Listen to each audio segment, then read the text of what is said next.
Just শুধু বলবো যে আপনারা প্রেমটাকে টানবেন না ভাই।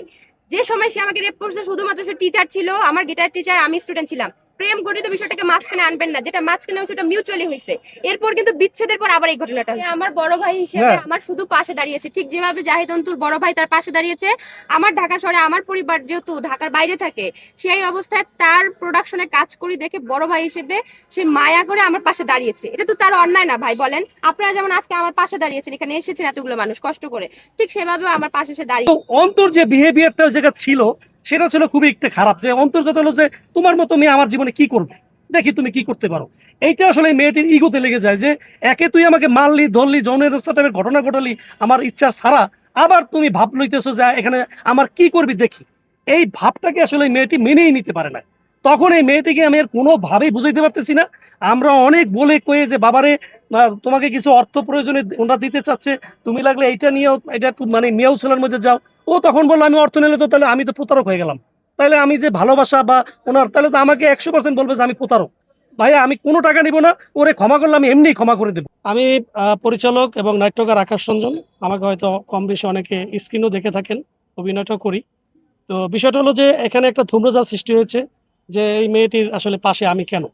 এটা অনেকেরই প্রশ্ন যে আকাশ রঞ্জন কেন।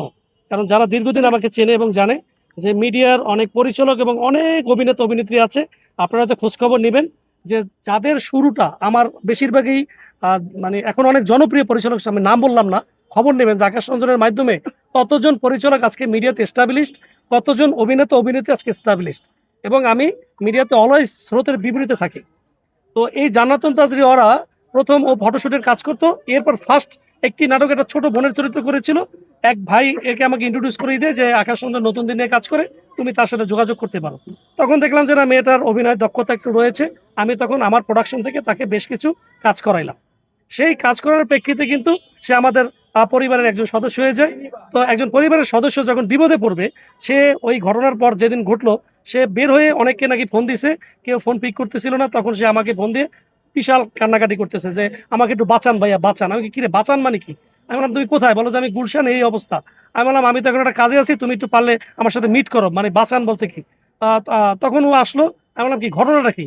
তখনই জাহিদ অন্তুর ব্যাপারটা বললো। তো ও যখন আমার সাথে কাজ করে তখন কিন্তু আমরা অনেক সময় জিজ্ঞেস করি যে কারোর সাথে তোমাদের সম্পর্ক আছে কি নাই।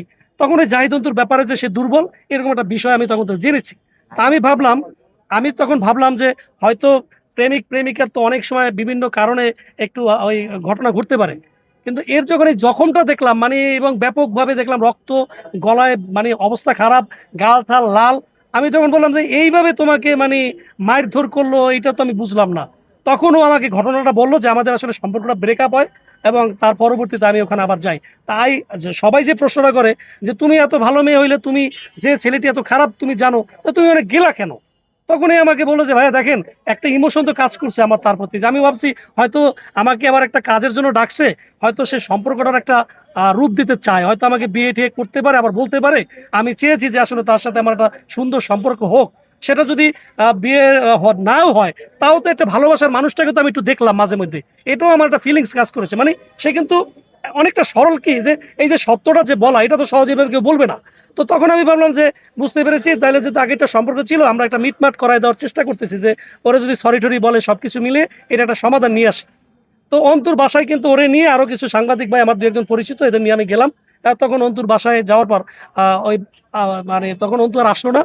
তখন এখন মেয়েটি বলে যে আমি বললাম যখন অন্তু তো পেলাম না, এখন তুমি কি করবা বলো ভাইয়া, আমাকে যে মারলো আমি কি একটা সাধারণ ডায়েরিও করতে পারবো না? আমি সেটা তোমার ব্যাপার, আমি তোমাকে মারছে, এখন ওটা তুমি কি করবা?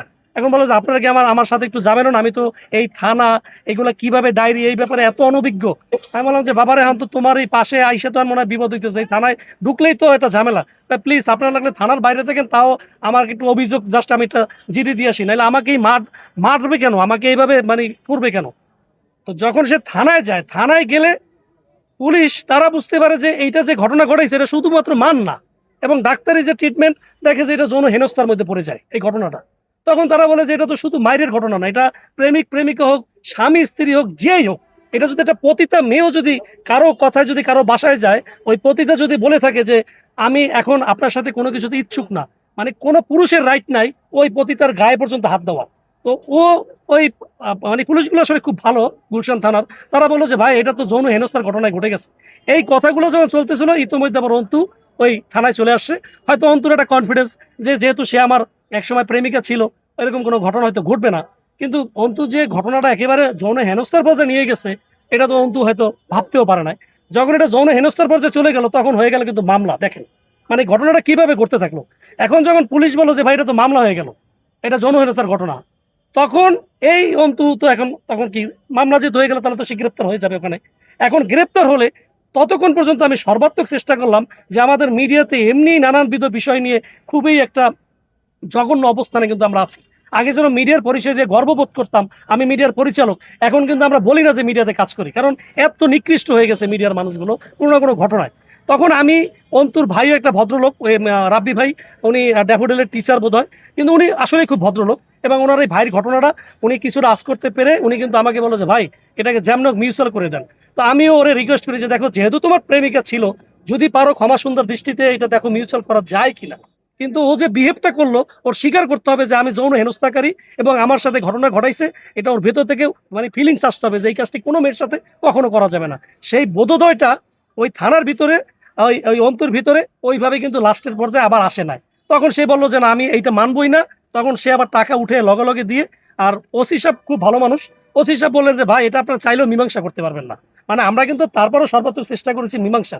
তো ওসি সাহেব বললো যে ভাই এটা চাইলেও মীমাংসার যোগ্য কোনো অপরাধ না, এই অপরাধটা কোর্টে গিয়ে আপনাদের মীমাংসায় যাইতে হবে, বা কোনো কিছু করলে সেটা কোর্ট ডিসিশন নেবে, এটার কোনো ডিসিশন আমরা থানা নিতে পারবো না। তো আমি একজন পরিচালক হয়ে, আর আপনারা বলেন এখানে কি আমার অপরাধটা কি? এখন একটি মেয়ে আমার নাটক করেছেন, সে ডাকলে কি আমি যাব না? এখন অন্তর যে ভাই বা আরো যারা পরিবার তারা ভাবতেছে যে এই মেয়েটিকে মধ্যে আমি পরিচালনা করতেছি।